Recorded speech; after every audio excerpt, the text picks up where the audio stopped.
Hey everybody. Just wanted to talk about something that I've been thinking about a little bit, but haven't really had a chance to talk about at all. So I'm gonna try and talk about it and make it understandable and clear. I see some progress taking place, actually, and I'm really happy about that. I think on the last video I just said that Trump, I'm happy with some of the things that Trump has done and that are helping our country, are gonna, really putting us back on a pathway to prosperity for all Americans. Basically working on the infrastructure, trying to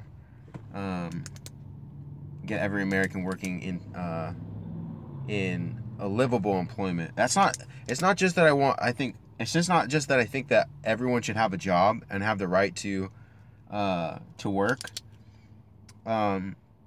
It's that I believe everyone has a right to work. Everyone should be have the opportunity. Everyone should have the opportunity to work in a job where they can take care of themselves and their family. You shouldn't. The jobs in America should not be. The jobs in America should not be jobs where you can't even make enough in that job and working an 8-hour day job to provide for your family and put a roof, have a roof over your head and be able to have, transportation, money for transportation needs, and food and all that other stuff. There's no reason why where you should not be able to take care of yourself working an 8-hour day, 40 hours a week, and be able to have all these things. There's no reason for it because big companies are making millions of dollars off of our work. They're making millions off of us. And there's absolutely no reason why they should not be taking care of us. Basically, the people that are doing the majority of the work, I'm not saying that managers at McDonald's or wherever aren't doing a lot of work, because they are doing a lot of work. They work hard. But what I'm saying is that everyone in America is working hard. I mean, I'm not everybody, but everyone out there works hard. So why is it that these people are gaining better rewards than the rest of us? See, I don't like that. I don't think that's fair. You shouldn't have the 1% in the United States or the 2% or 3% in the United States that have control over all the wealth of the country. That's not fair. That's ridiculous. And then these people, all they do is make decisions that affect all the rest of us, and we have to work harder. How's that fair? So that's just kind of what I want to talk a little bit about this. But that really has to do, like, all the way this whole country kind of is now is really because of what's happened in the past. And so I just want to talk a little bit about something I've thought a lot about, and I kind of wanted to just, not brainstorm today because I already have kind of what I believe already in my mind and in my brain. I just want to kind of share that with you. So I entitled this "Why Democracy Has Failed Us."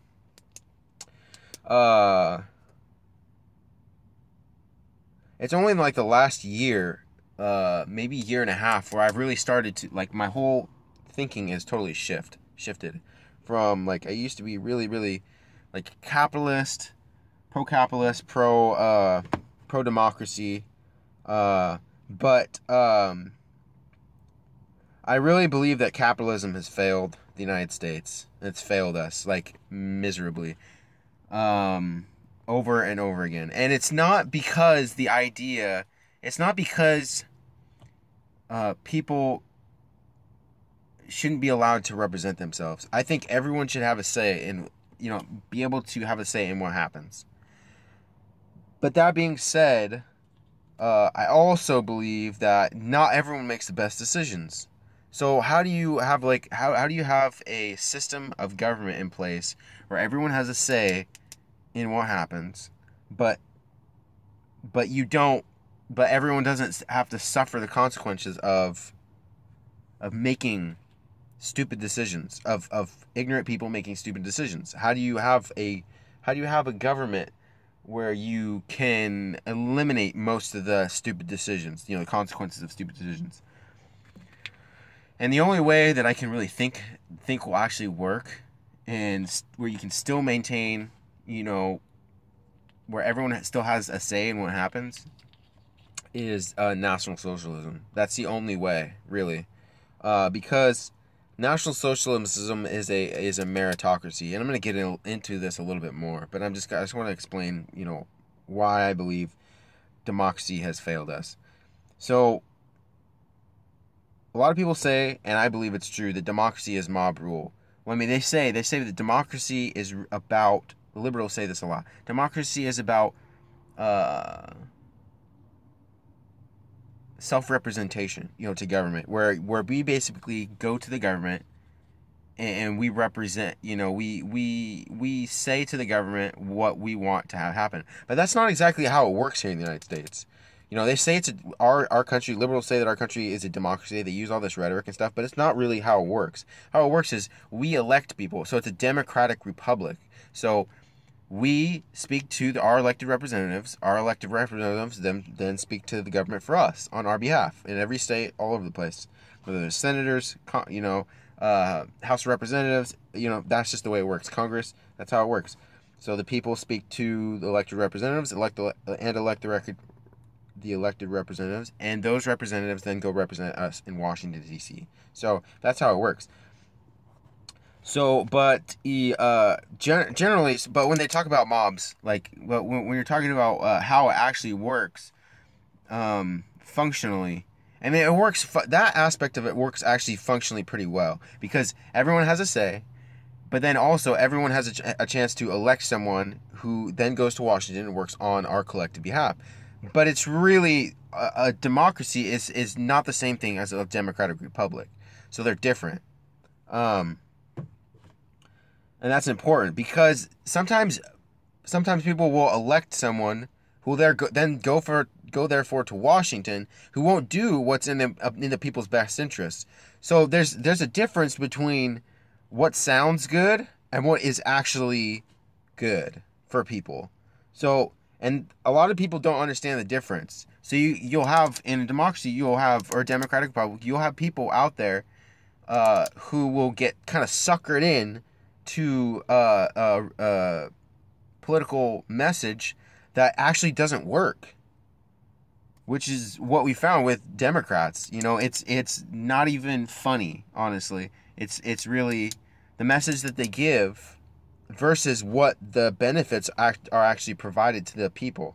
You know, you have, you know, like there's tons of examples, you know, basically the Democrats for years have been going for inner city, you know, black people, and they have tried to get them as constituents for the longest time, and they've been the black people in America have been consistent in their support of Democrats for a long time, and it was only in this last election that they turned towards Trump, and you can already see the benefits. I mean, I just watched a video of Ray Lewis yesterday when he he talked to Colin Cowherd.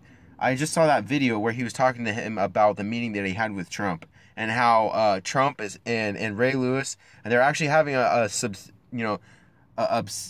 substantive conversation about the positive the ways that the government can actually positively work with the inner city communities that have been like really destroyed by a lot of the policies of the Democrats. And so Trump has been working with Ray Lewis on this, or he was talking to Ray Lewis about this, and Trump basically said, hey, we want to be behind you because Ray Lewis, you're leading the way. And see, I have all the respect in the world for Ray Lewis right now because not only did I think he was a classy, I mean, he's like the Michael Jordan classy athlete. When I look at Ray Lewis, I see an intelligent black man who is classy, who is well-spoken, and who carries himself well, and who's just a positive person who just wants to impact people positively. And I have nothing but respect for Ray Lewis. Nothing but respect. I enjoyed watching him as a football player. I thought he was a classy football player.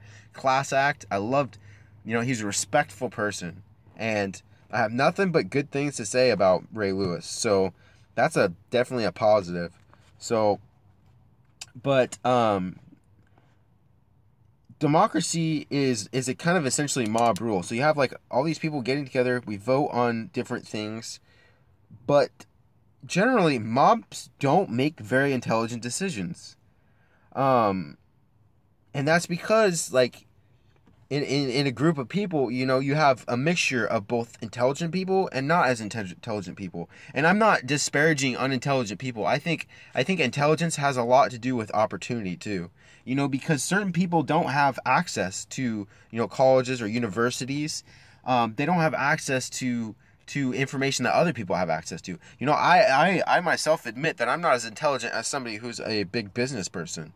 I'm not as intelligent as somebody who owns their own, has $1 billion business probably. They got there for a reason. These people I'm not saying these people aren't intelligent, but at the same time, I do know that there are people out there, really, really smart people who, I'm not saying every business person does this, but there's a lot of business people out there that are taking advantage of people who aren't as smart as them. Because really that's how a lot of these people are able to make their money. They're able to make their money by kind of convincing people, fooling people into not doing necessarily the things that are in their own best interest. Like for myself, for a long time I worked for a company, doing security for a while. And I don't want to bash on this company because I think they provide people with the job, but there's no future. There was no future in that company, and I stayed with that company for 2 years. And I worked hard for that company. I tried to move up in that company, tried to make suggestions. They wouldn't have any of it. Anything I had to say, they didn't want to listen. So it was just one of those things where I had to come to a point where I realized that company was not going to help me get any further in life. And I wasn't going to get raises. I wasn't going to get a better benefits package. No matter how much harder I worked, it just wasn't going to happen. So that was something in my life where I realized I have to get out of here. I have to move from this position that I'm in right now, and I have to put myself in a position where I can be successful. Because people will try to some people will try to create positions where they just want someone to fill that position, but they don't really care about that person. They don't care about that person's future. They don't care about, anything that my person might want in the future.